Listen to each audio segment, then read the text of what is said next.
All of you, आप सभी लोगों का क्लास 12 की मैथमेटिक्स क्लास में हार्दिक स्वागत और अभिनंदन है। इसके पहले क्लास में मैंने आप सभी लोगों को सारणी की प्रश्नावली 5.1 के सारे प्रश्नों को बताया है बालाजी प्रकाशन बुक से। आज मैं आप लोगों को बताने वाला हूं प्रश्नावली 5.2 के क्वेश्चनों को सॉल्व करना। कैसे आप प्रश्नावली 5.2 के क्वेश्चनों को सॉल्व करोगे, जिसमें आप लोगों को सारणिकों के अनुप्रयोग से संबंधित क्वेश्चनों को पढ़ना है।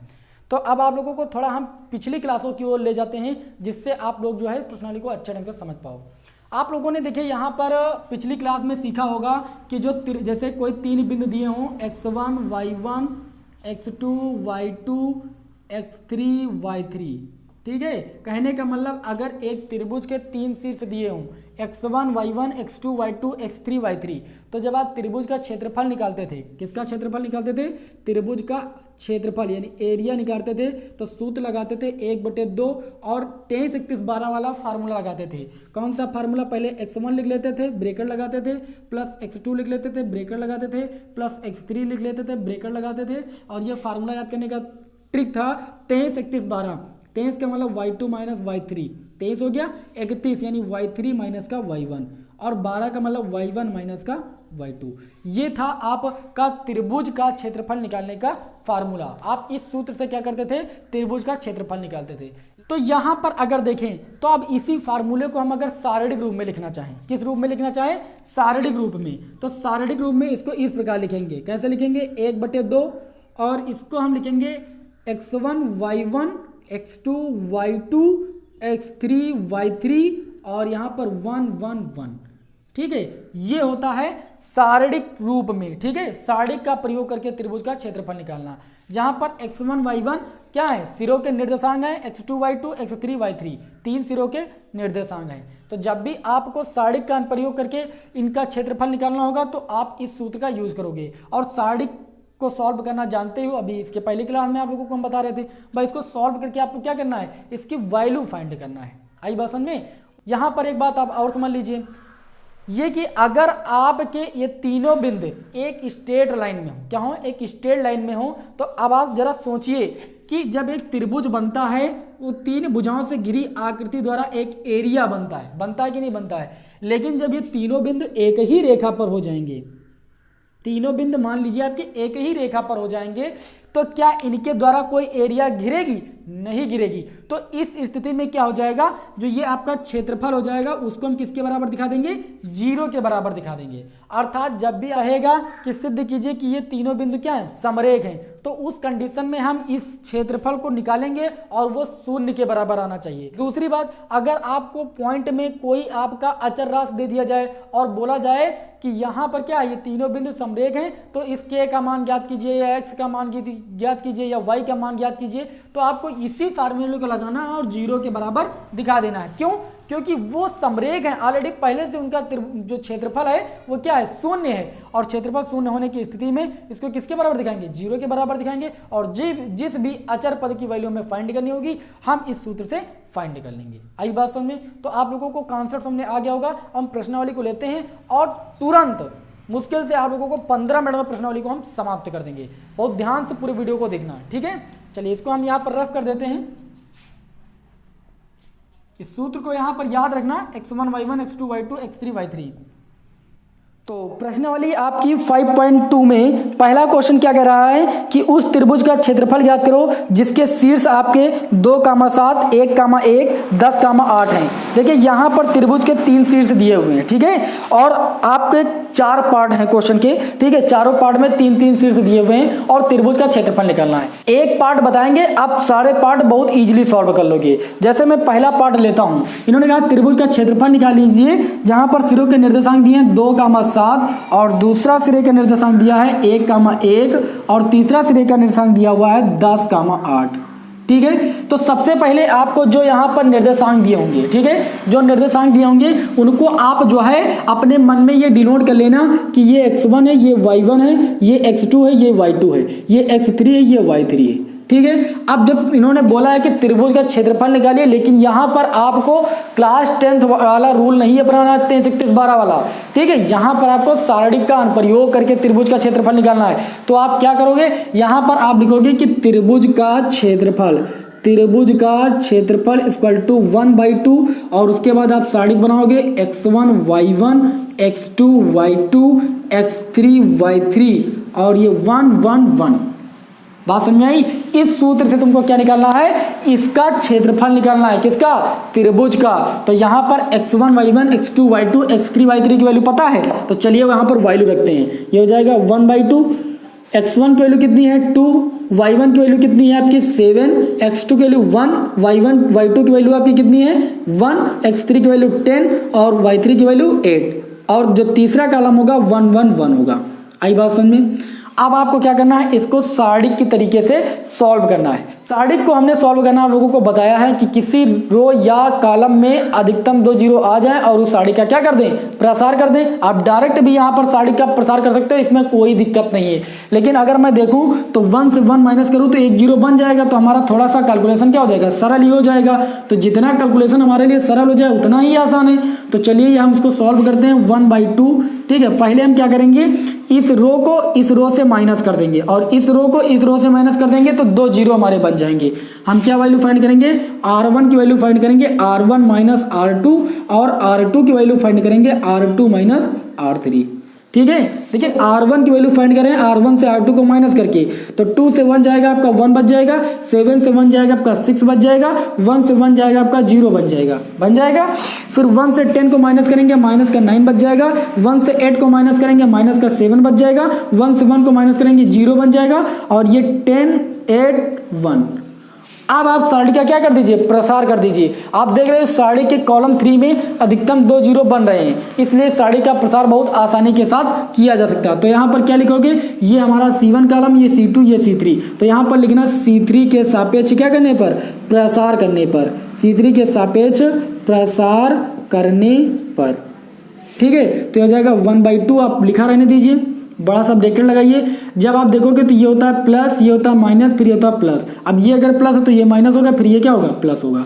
ठीक है, तो +1 के साथ आपको लेना है, क्योंकि 2 जीरो को लेने की कोई जरूरत नहीं, वैसे भी 0 हो जाएगा। तो जब 1 लोगे तो ये रो छूटेगी और ये कॉलम छूटेगा। तो 7 का मल्टीप्लाई 1 से होगा, 7 1 -7। और यहाँ पर सूत्र वाला क्या लगाओगे? माइनस लगाओगे और 9 6 कितना होता है? 54 होता है। तो यहाँ पर चूंकि -9 का मल्टीप्लाई 6 से करेंगे, -54 आएगा, तो ये माइनस माइनस क्या हो जाएगा? प्लस हो जाएगा। आप देखिए आपका क्वेश्चन कितनी आसानी के साथ एक लाइन में आ गया। 54 से आपका जब 7 माइनस होगा तो कितना बचेगा? 47 बचेगा।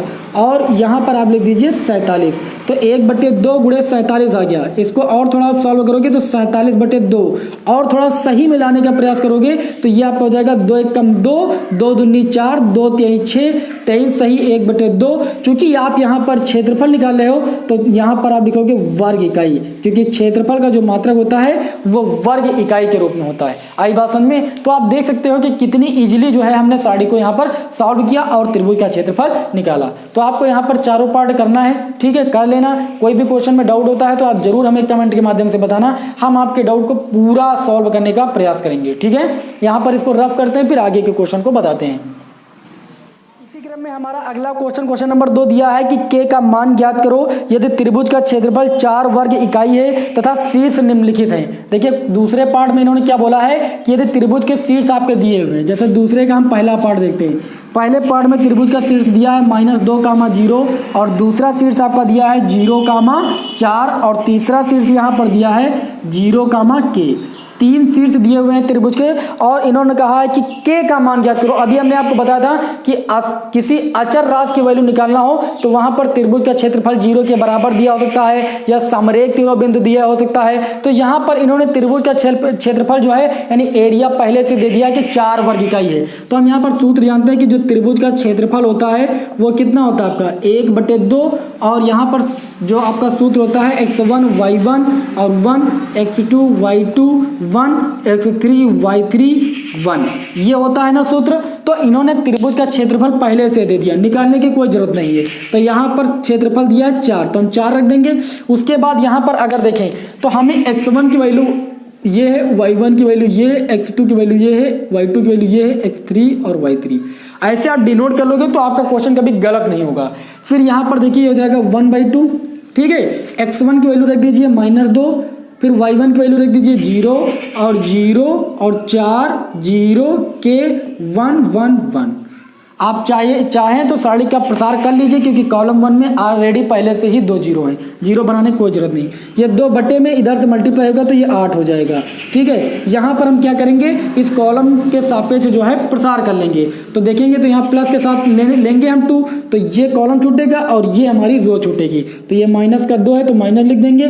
फिर 4 का मल्टीप्लाई 1 से होगा, 4 कम 4, और के का मल्टीप्लाई 1 से होगा, के कम के। ठीक है, तो ये आपका 2 आ जाएगा बटे में, तो ये जाएगा 8 बटे -2 इक्वल टू 4 माइनस का आपका के। 2 1 कम 2 और 2 चौके 8। तो यहाँ से देखिए तो ये माइनस का 4 इक्वल टू बच्चों क्या, माइनस का 4, 4 माइनस के, 4 माइनस का के। हमें के की वैल्यू फाइंड करना है ना, तो हम के को दूसरे पक्ष में ले आएंगे, इस -4 को इस पक्ष में लेकर चले जाएंगे। तो माइनस के इधर आ जाएगा तो प्लस का के हो जाएगा 4, और -4 हो जाएगा तो ये प्लस का 4 हो जाएगा।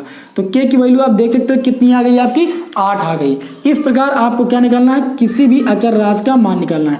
अगर यहाँ पर ये बोलता कि तीनों बिंदु समरेख हैं तो इसको हम क्या करते, 0 के इक्वल दिखा के का मान निकालते। लेकिन इन्होंने यहाँ पर एरिया का जो मान था वो 4 वर्ग इकाई दे रखा था, तो हम यहाँ पर 4 वर्ग इकाई रखेंगे।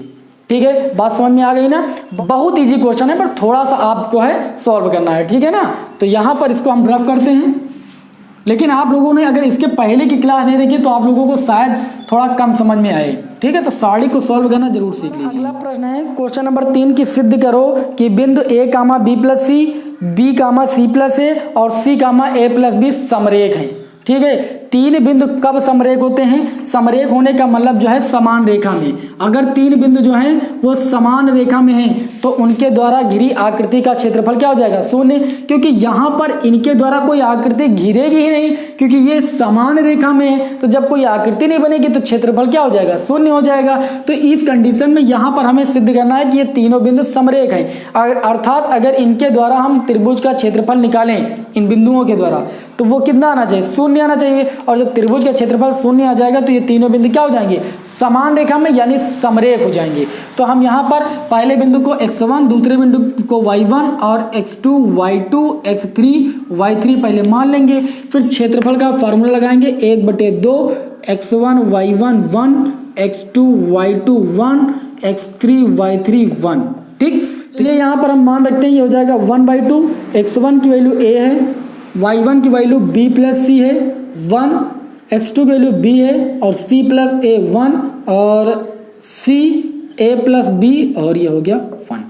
ठीक है, इसको हम इस तरीके से सॉल्व करेंगे और इसकी वैल्यू कितनी आनी चाहिए, 0 के बराबर आनी चाहिए, तभी ये तीनों बिंदु समरेख होंगे। तो हमने साड़ी को सॉल्व करना बताया। क्या करेंगे हम, पहले हम r1 को r2 से माइनस करेंगे, r2 को r3 से माइनस करेंगे, 2 जीरो बन जाएंगे और 3 का क्या कर देंगे, प्रसार। सारे साड़ी को मैं आप यही कीजिए जिसमें क्षेत्रफल निकालना हो, क्योंकि तीसरा कॉलम जो होगा 1 1 1 होगा तो उसमें 2 जीरो बनाने के लिए पहली रो को दूसरी रो से घटा देना, दूसरी रो की वैल्यू फाइंड करना, दूसरी रो से तीसरी रो को घटा देना, बस 2 जीरो बन जाएगी और c3 के सापेक्ष क्या कर देना, प्रसार कर देना। तो चलिए यहाँ पर हम ये करते हैं, हम r1 की वैल्यू फाइंड करेंगे r1 माइनस r2 व r2 की वैल्यू फाइंड करेंगे r2 माइनस r3।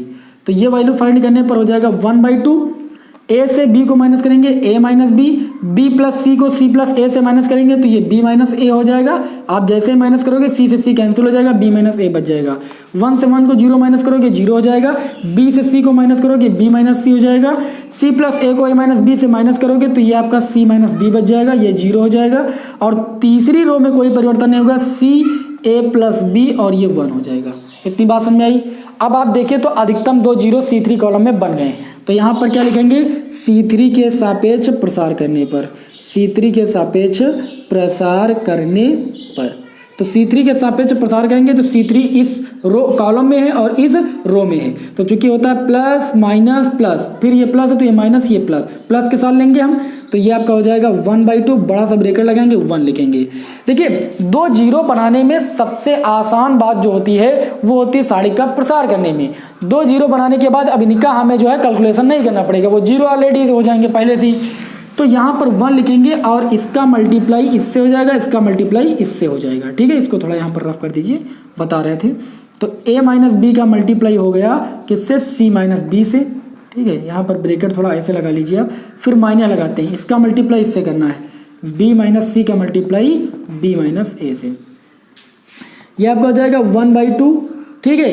ए का मल्टीप्लाई सी से करोगे हो जाएगा ए सी, ए का मल्टीप्लाई बी से करोगे हो जाएगा माइनस का ए बी। आई बात समझ में? बी का मल्टीप्लाई सी से करोगे माइनस का बी सी, और बी का मल्टीप्लाई बी से करोगे तो प्लस का बी स्क्वायर, क्योंकि माइनस माइनस का गुणा प्लस होता है। माइनस लगाइए, ब्रैकेट के अंदर सॉल्व कीजिए, बी का मल्टीप्लाई बी स्क्वायर, बी ए का मल्टीप्लाई कितना हो जाएगा माइनस का ए बी, और सी बी का मल्टीप्लाई माइनस का बी सी, सी और ए का मल्टीप्लाई प्लस का ए सी। ये बात समझ में आ गई? इतना समझने के बाद अब आपको क्या करना है, ब्रैकेट को ओपन कर देना है। तो जब माइनस अंदर जाएगा तो सारे चिन्ह क्या हो जाएंगे, बदल जाएंगे। तो इधर थोड़ा हम रफ कर रहे हैं, जरा ध्यान से समझना। अब अगर यहाँ पर हम देखें तो ये आपका हो जाएगा 1/2, ठीक है, और ब्रैकेट खोलेंगे हो जाएगा A C minus A B minus B C plus B square minus, जब माइनस जाएगा तो ये माइनस का बी स्क्वायर हो जाएगा, प्लस का ए बी हो जाएगा, और प्लस का बी सी हो जाएगा, और माइनस का ए सी हो जाएगा। यानी चिन्ह क्या हो जाएंगे, बदल जाएंगे। तो यहाँ पर देखिए माइनस का ए सी प्लस का ए सी, माइनस का ए बी प्लस का ए बी, और माइनस का बी सी प्लस का बी सी प्लस का बी स्क्वायर माइनस का बी स्क्वायर, सारा हो गया 0। तो हो जाएगा 1/2 गुणे 0 यानी 0। तो जब हमने देखा तो यहाँ पर जो एरिया निकाला वो कितना है, 0। यानी जब एरिया कोई घिरा ही नहीं है तो ये तीनों बिंदु क्या होंगे, समरेख होंगे, यानी समान रेखा में होंगे। आई बात समझ में? तो इस प्रकार यहाँ पर ये क्वेश्चन हमारा क्या हुआ, प्रूव हो गया। आई होप आप लोगों को यह क्वेश्चन समझ में आया होगा। ठीक है, फिर अपना अगला क्वेश्चन देखते हैं हम, इसको रफ कर दें। आगे बढ़े तो हमारा क्वेश्चन नंबर 4 दिया हुआ है, यदि बिंदु a कामा बी और a1 कामा b1 तथा a minus a1 comma b minus b1 क्या है, समरेखी हैं, तो दर्शाओ कि a बटे a1 इक्वल टू b बटे b1। ठीक है, इन्होंने कहा कि यदि ये तीन बिंदु समरेखी हैं तो सिद्ध कीजिए कि ये चीज आपस में क्या होगी, बराबर होगी। तो हमें इन तीनों बिंदुओं को समरेख दिखाने की कोई जरूरत नहीं, ये समरेख ऑलरेडी पहले से ही। समरेख होने का मतलब क्या है, इनके द्वारा जो आकृति घेरी गई उसका क्षेत्रफल कितना है, 0। अब आकृति घेरी ही नहीं गई तो 0 होगा ही, क्योंकि ये तीनों बिंदु क्या है, समान रेखा में, एक ही रेखा में। तो हम सूत्र लगाएंगे, त्रिभुज का क्षेत्रफल equal to 1/2 x1 y1 1 x2 y2 1 x3 y3 1। आई बात समझ में? अब यहाँ पर क्या करेंगे, इसकी वैल्यू रखेंगे और किसके बराबर दिखाएंगे, 0 के बराबर। तो ये चीज़ हमारी क्या आनी चाहिए, प्रूव होनी चाहिए। तो चलिए हम यहाँ पर रखते हैं, तो हो जाएगा 1/2 x1 की वैल्यू a और y1 की value b, a1 b1 a minus a1 b minus b1, और तीसरा कॉलम 1 1 1। इसको हम 0 के बराबर दिखाएंगे क्योंकि ये समरेख है। अब मेरी बात समझिए, अगर बाई 2 जो है वो दूसरे पक्ष में भेजेंगे तो वो 0 ही हो जाएगा। तो यहाँ पर आप इसको ले सकते हो a1 a minus a1 b b1 b minus b1 1 1 1 equal to कितना हो जाएगा, 0। ये 2 भी आपका उधर चला जाएगा तो उसका मल्टीप्लाई 0 से हो जाएगा, तो कितना हो जाएगा, 0 ही तो हो जाएगा। अब आगे सॉल्व कीजिए। अब हमने सॉल्व करने का सबसे बढ़िया तरीका बताया है। आप क्या कीजिए, r1 की वैल्यू r2 से घटा दीजिए, r2 की वैल्यू फाइंड कीजिए r2 माइनस r3, उसके बाद 2 0 बन जाएंगे, प्रसार कर लेना। r1 की वैल्यू फाइंड कीजिए r1 माइनस r2 व r2 की वैल्यू फाइंड कीजिए r2 माइनस r3 से। जब ऐसा आप करोगे तो ये आपका हो जाएगा कितना, a माइनस a1 a1 की वैल्यू माइनस करोगे इससे, तो इसको इससे जैसे घटाओगे तो ये प्लस का a1 हो जाएगा, और a1 कितना हो जाएगा, 2a1 हो जाएगा। तो हो जाएगा 2a1 माइनस का a। ठीक है, क्योंकि माइनस करोगे तो ये माइनस का हो जाएगा, ये प्लस का हो जाएगा। इससे इसको माइनस करोगे तो ये आपका हो जाएगा 2b1। ठीक है, 2b1 और माइनस का b, और इससे इसको माइनस करोगे तो ये हो जाएगा b माइनस का b1। 1 से 1 को माइनस करोगे 0, 1 से 1 को माइनस करोगे 0। फिर ये आप तीसरी रो को वैसे ही नोट कर लीजिए, a minus a1 b minus b1 और 1। ठीक है, इसको आपको 0 के बराबर दिखाना है। जब 0 के बराबर दिखाएंगे तभी तो ये चीज़ आएगी हमारी।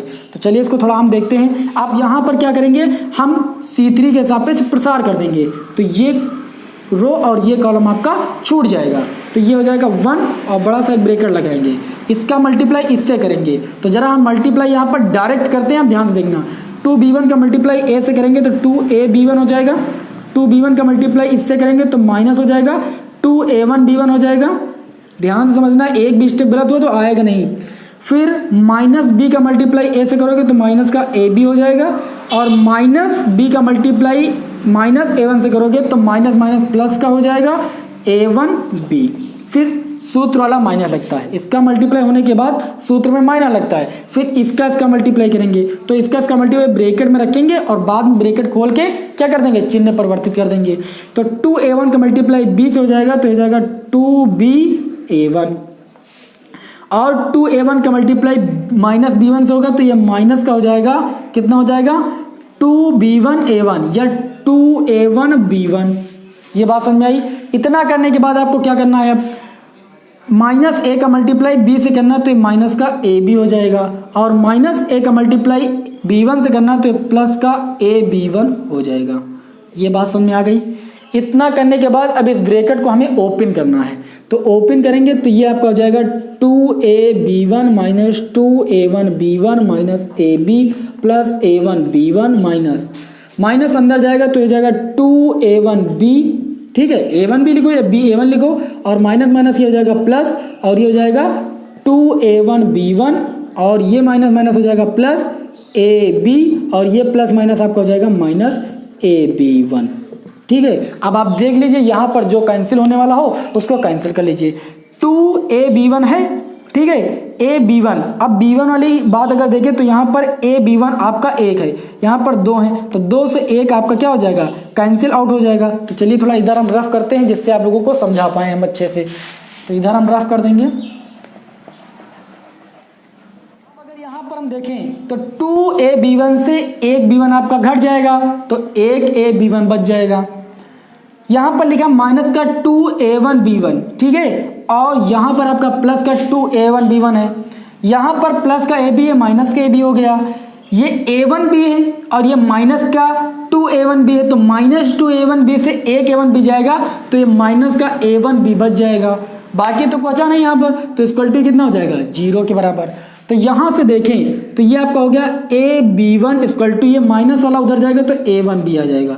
प्रूव करना था a बाई a1, तो यहाँ पर a रोक लेंगे, ये a1 इसके बटे में आ जाएगा, और यहाँ पर b रोक लेंगे, ये b1 इसके बटे में आ जाएगा। और यही चीज़ आपको क्या करना था, इस क्वेश्चन में प्रूव करना था। तो आप देख सकते हैं कि आपका क्वेश्चन कितनी आसानी के साथ प्रूव हो गया। आई बात समझ में, बात समझ में आई ना।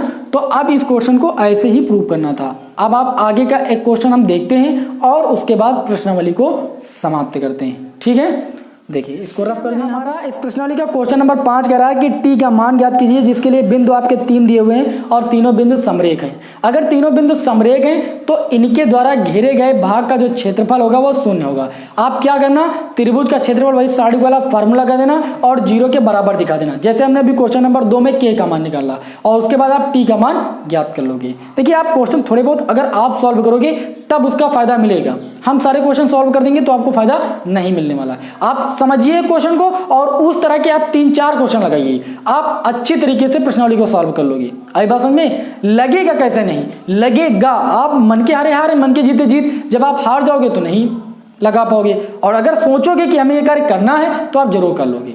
ठीक है, तो आप बिल्कुल हारिए मत, उस कार्य को करिए एकदम तरीके से। क्वेश्चन नंबर 6 दिया है, सारणी का प्रयोग करते हुए बिंदुओं 3,1 तथा 9,3 को मिलाने वाली रेखा का समीकरण ज्ञात कीजिए। अब इस क्वेश्चन में आपको दिक्कत हो सकती है, तब तो हम माने।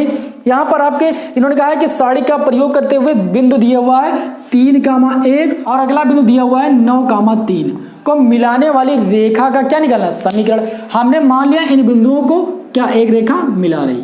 अब इसके रेखा पर स्थित एक बिंदु हमने क्या मान लिया, x, y, जो कि इस रेखा पर क्या है, स्थित है।